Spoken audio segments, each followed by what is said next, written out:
தென்னாடுடைய சிவனே போற்றி, என் நாட்டவர்க்கும் இறைவா போற்றி. அனைவருக்கும் அன்பு வணக்கம். தர்மவியாதருக்கும் கௌசிகனுக்கும் நடக்கின்ற உரையாடலை நம்ம பார்த்துட்டு இருக்கோம். இதுல இன்னைக்கு ரொம்ப அற்புதமான ஒரு விஷயத்த பார்க்க போறோம். அதாவது நம்ம எல்லாருக்கும் வாழ்க்கையில கஷ்டங்கள் வருது அப்படின்றது சகஜம்தான். வந்த உடனே நம்ம முதல்ல பழி சொல்றது, நான் இந்த கடவுளுக்கு கண்ணே இல்லையா, அதெல்லாம் எவ்வளோ சாமியை கும்பிடுறவன், எவ்வளோ பக்தியோட இருக்கேன், உண்டியல்ல எவ்வளோ காசு போடுறேன், எவ்வளோலாம் பண்றேன், எனக்கு போய் இப்படி ஒரு கஷ்டம் இருக்கே, கடவுள் ஒரு கல்லா, அப்போ கடவுள் இல்லைன்னு சொல்றதெல்லாம் உண்மையா, இப்படியெல்லாம் நம்ம பேச ஆரம்பிச்சிடுறோம்.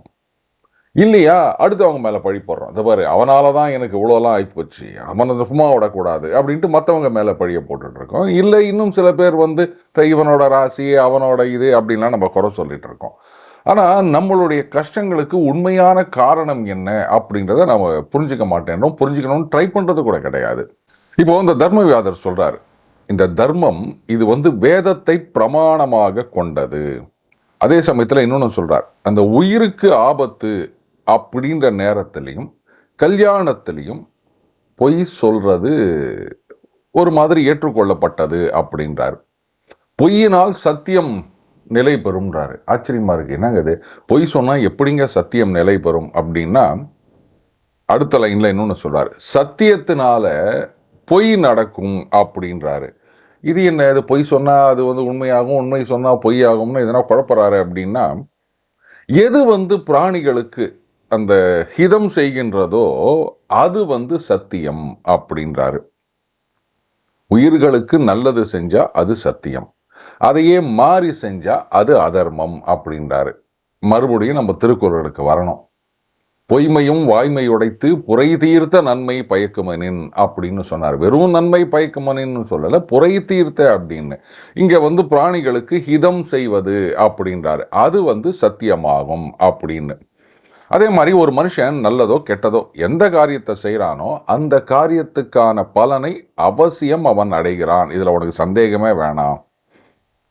ஒரு மனுஷனுக்கு கெட்ட காலம் வந்துருச்சு அப்படின்னு சொன்னா உன்னே தேவர்களை கடவுள்களை எல்லாம் திட்ட ஆரம்பிக்கிறான். படிக்காதவன், மூடன், வஞ்சகன், சபல புத்தி உடைய இந்த மனிதர்கள் அந்த கஷ்டம் அப்படின்றது நம்முடைய அந்த கர்மாவினால் ஏற்பட்டது அப்படின்றத அவன் புரிஞ்சுக்கிறது இல்லை. இதுல இன்னொன்னு சொல்றார், இந்த ஐம்புலன்களை அடக்கினவர்கள், அதுக்கப்புறம் நல்ல மனதுடையவர்கள், நல்ல புத்தியை உடையவர்கள், நல்ல மனுஷர்கள் எல்லா நல்ல காரியங்களையும் செய்து கொண்டு இருந்தாலும் ஆனால் பிரயோஜனம் இல்லாமல் இருக்கிறத நம்ம பார்க்குறோம். அதே சமயத்தில் இன்னொரு பக்கம் இந்த பிராணிகளை ஹிம்சிப்பவன், பிராணிகளை அப்படின்னா விலங்குகளை மட்டும் அப்படின்னு எடுத்துக்கணும்னு அவசியம் கிடையாது, உயிருள்ள எந்த ஒரு ஜீவன், அது மனுஷனாக கூட இருக்கலாம், அந்த மாதிரி பிராணிகளை ஹிம்சிப்பவன், அதுக்கப்புறம் உலகத்தை வஞ்சனை செய்து கொண்டிருப்பவன், இவெல்லாம் சுகத்தோடு இருக்கின்றான் அப்படின்றதையும் பார்க்குறோம். அந்த திருமகள், அவள் எந்த ஒரு காரியத்தையும் செய்யாமல் உட்கார்ந்துட்டு இருக்க மனுஷங்கிட்ட தானாக போய் சேர்கின்றாள். அதே சமயத்தில் நல்ல காரியங்களை செய்து கொண்டிருப்பவன், அவனுக்கு எந்த விதமான இந்த செல்வமும் கிடைப்பதில்லைன்றதையும் நம்ம பார்க்குறோம். பிள்ளை வேணும் அப்படின்றதுக்காக அது தவம் பண்ணி யாகம் பண்ணி 10 மாதம் சுமந்து பெற்ற பிள்ளைகளே அந்த குலத்தை கெடுக்க வந்த கோடாரி காம்பு அப்படின்ற மாதிரி மோசமான குழந்தைகளாக பிறக்கின்றார்கள் அப்படின்றதையும் நம்ம பார்க்குறோம். ஆனால் சில குழந்தைகள் அதுக்கு பிறக்கும் போதே நல்ல வசதியான வீட்டில் செல்வ செழிப்போட நல்ல சுகபோகங்களோட பிறக்கின்றார்கள் அப்படின்றதையும் பார்க்குறோம். இப்போ வியாதர் கௌசிகனை பார்த்து சொல்றார், மனுஷங்களுடைய வியாதிகள் அப்படின்றது இந்த சரீரம் உடம்புனால உண்டாகிறது இல்லை, மனுஷனுக்கு வியாதி அப்படின்றது அவனுடைய வினைகளால் உண்டாகின்றன அப்படின்றாரு. இதுல உனக்கு சந்தேகமே வேணாம். இப்போ பலமான கொடிய மிருகங்கள் அது சின்ன மிருகங்களை கடிச்சு தின்றது போல மனிதர்களை இந்த வியாதிகள், அதுலேயும் மனோவியாதிகள்னு சொல்றாரு, இதெல்லாம் துன்புறுத்துகின்றன அப்படின்றாரு.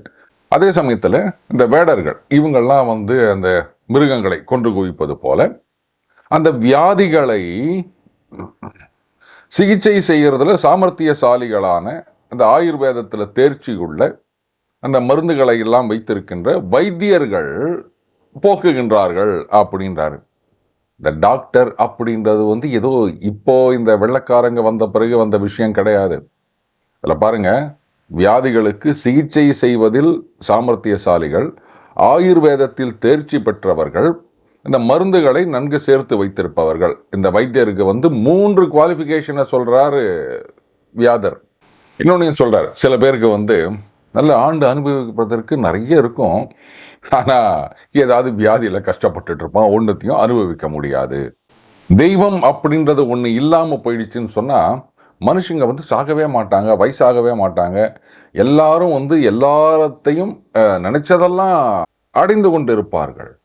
எல்லாம் மற்றவனை விட நான் ஒரு படி மேலே போனோம் அப்படின்னு தான் விரும்புகிறாங்க. அவனுக்கு சக்தி இருக்கிற வரைக்கும் அப்படி போகணுன்றதுக்கும் முயற்சி பண்ணிட்டு இருக்காங்க. ஆனால் அது அப்படிலாம் நடக்கிறது இல்லை.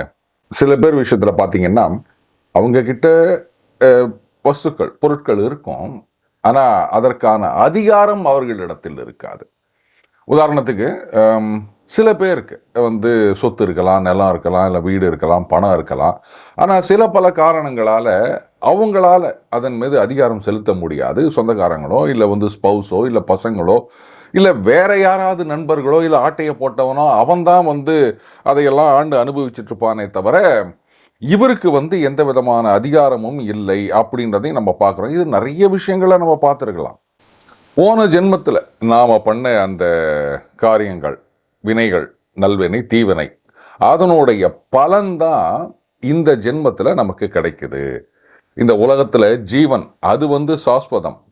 எல்லா பிராணிகளுக்கும் இந்த சரீரம் அப்படின்றது நிரந்தரம் கிடையாது.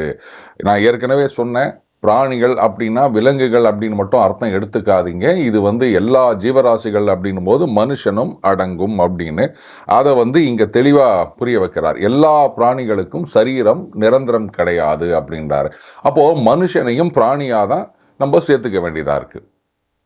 அப்போது அந்த ஜீவன் அப்படின்றது நிரந்தரமாக இருக்கின்றது, ஆனால் சரீரம் அப்படின்றது நிரந்தரம் கிடையாது. இந்த சரீரம் இது கொல்லப்பட்ட பிறகு அந்த சரீரம் மட்டுமே அழிகின்றது. ஆனால் அந்த கர்மம், நம்ம செஞ்ச நல்வினை தீவனை, அந்த பந்தத்தினால அதை அடிப்படையாக கொண்டு இந்த ஜீவன் என்ன ஆகுது, வேற ஒரு தேகத்தில் பிரவேசிக்கின்றது. இப்போ அந்த கௌசிகன் கேட்குறாரு, ஜீவன் எப்படி நிரந்தரமாகின்றது, இதை நீங்க சொல்லணும் அப்படின்னும் போது அப்போ வியாதர் சொல்றாரு, இப்போ தேகம், இந்த சரீரம் அழிஞ்சு போகும்போது அந்த ஜீவன் அழிவதில்லை. அந்த அறிவில்லாத முட்டா பசங்க தான் ஜீவன் போயிடுச்சு அப்படின்னு சொல்றாங்க. ஆனா அது பொய். ஜீவன் வேற ஒரு உடம்பால மறைக்கப்பட்டு வேற இடத்துக்கு போய்விடுகின்றது. இந்த மரணம் அப்படின்றது என்னன்னா, இந்த ஜீவன் அப்படின்றது இந்த உடம்பை விட்டு வேற ஒரு உடம்புக்கு போது பாருங்க, அதைத்தான் மரணம்னு சொல்றோம். இந்த மனுஷ லோகத்துல ஒரு மனுஷன் செய்த வினைகள், அது நல்வினையாகட்டும் தீவினையாகட்டும், அதனுடைய பலன் பயன் இதை வேறொரு மனுஷன் அனுபவிப்பது கிடையவே கிடையாது. அவன் பண்ண கர்ம வினையை அவனே தான் அனுபவிக்க வேண்டும். சரி, இது எப்படி அனுபவிக்க வேண்டும் அப்படின்னா, நாம செய்த வினை அப்படின்றதுக்கு அழிவு கிடையாது. நல்லவர்கள் அவங்க நல்ல காரியங்களை மட்டும் செய்கின்றனர், ஆனா கெட்டவர்கள் கெட்ட காரியத்தை மட்டும் செய்கின்றனர். இந்த மனுஷனை இந்த உலகத்துல அவனுடைய அந்த வினைகள் தான் தொடர்ந்து வருகின்றது. இந்த வினைகள் இதனாலேயே தூண்டப்பட்டு அவன் மறுபடியும் பிறக்கின்றான். இப்போ கௌசிகன் கேட்கிறார், இந்த ஜீவன் அது எவ்வாறு பிறப்பை அடைகின்றது, அந்த பாவம் புண்ணியம் இதனுடைய சம்பந்தம் இதை எப்படி அடைகின்றது, எப்படி நல்ல பிறப்பு கெட்ட பிறப்பு இதையெல்லாம் அடைகின்றது அப்படின்னும் போது அப்போ வியாதர் சொல்றார், அந்த கர்மம், நாம செஞ்ச வினைகள், நல்வினை தீவினை, இதெல்லாம் நாம கர்ப்பத்தில் சேரும் பொழுதே அதனுடன் இது சேர்ந்து விடுகின்றது அப்படின்றார். இதை சுருக்கமாகவும் விரைவாகவும் சொல்கிறேன் அப்படின்ட்டு, அந்த நீங்க கேரி பண்றீங்க பாருங்க அந்த வினைகள், அதுக்கேத்த மாதிரி நல்ல கர்மங்கள் செய்தவன், நல்வினை செய்தவன் நல்ல பிறப்புகளிலும், அந்த கெட்ட செய்தவன் தீவினை செய்தவன் தீய பிறப்புகளிலும் மறுபடியும் பிறக்கின்றார்கள். நல்ல காரியங்களை மட்டுமே பண்ணியிருந்தா அவன் தேவனாகிறான். நல்லது கெட்டது அப்படி ரெண்டும் அப்படி கலந்தா மாதிரி பண்ணியிருந்து அதுல கொஞ்சம் நல்லது அதிகமா இருக்கு, இந்த மாதிரி நேரங்கள்ல அவன் மனிதனாக பிறக்கின்றான். தீவினைகள் மட்டுமே கெட்டதை தவிர வேற ஒண்ணுமே கிடையாதுப்பா அப்படின்றவன் விலங்கு இனத்திலும் அதுக்கப்புறம் நரகத்திலும் போய் சேர்கிறான் அப்படின்றாரு. மனுஷனை பொறுத்த வரைக்கும் எப்பவுமே இந்த பிறப்பு, இறப்பு, மூப்பு, துன்பம் இதெல்லாம் அவனை தொடர்ந்து வந்து கொண்டே இருக்கின்றது.